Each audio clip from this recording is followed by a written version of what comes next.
Today's story, Hansel and Gretel. Adapted by Joe Lesh, illustrated by Kevin Menk.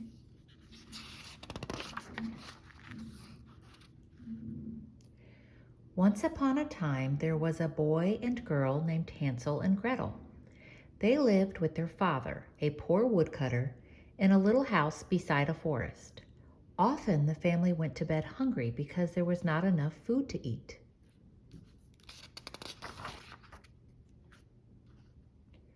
One day the woodcutter took his children into the forest to gather wood. Hansel and Gretel laughed and played so hard that they wandered from their father and were soon lost. Their father looked for them the rest of that day. Fortunately, Hansel had many of his favorite pebbles with him, and they had fallen to the ground one by one from the holes in his pockets. The children followed the path of shiny pebbles by moonlight back to their home.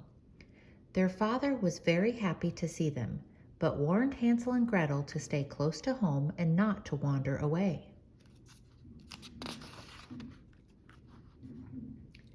A week later, the children went to play in the forest again. They did not heed their father's warning and wandered far from home, leaving a trail of breadcrumbs behind them to follow back home.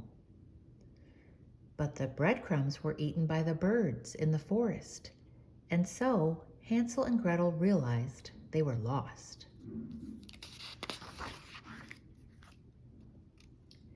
The children became tired and very hungry as they roamed through the forest.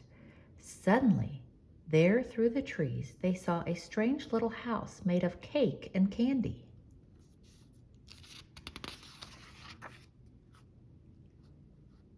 They ran to the house and began eating from it furiously.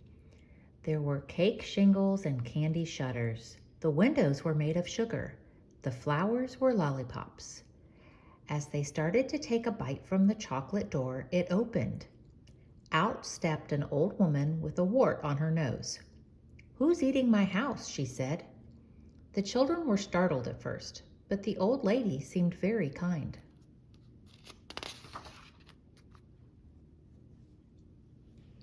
Hansel and Gretel apologized for eating from her house. "We haven't eaten in such a long time," they said. The old lady took them in and fed them some good, wholesome food. "This will fatten you up," she said slyly.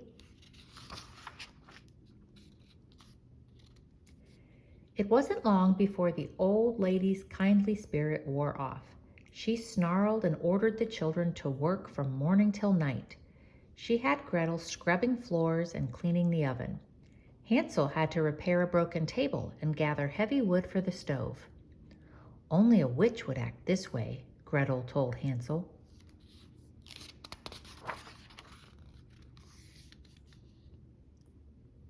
Still, the witch fed them well. Hansel and Gretel even gained a little weight. One night, as the witch stoked the coals in her oven, Gretel heard her cackle. "Tonight, I'll have Hansel and Gretel for dinner." At that, Gretel sneaked up behind the witch and pushed her into the oven.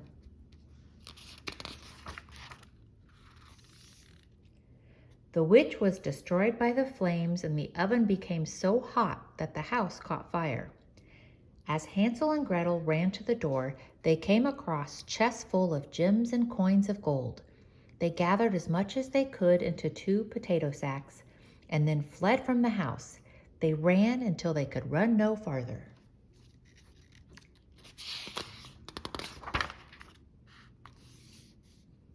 They sat beneath a tree to catch their breath. Suddenly they heard a voice call out, "Hansel, Gretel!" It was their father, who had been searching for them since the day they were lost. They ran to their father's loving embrace. "Look, Father," Hansel exclaimed, opening a sack. "More gold than we've ever dreamed of. We'll never be poor or hungry again."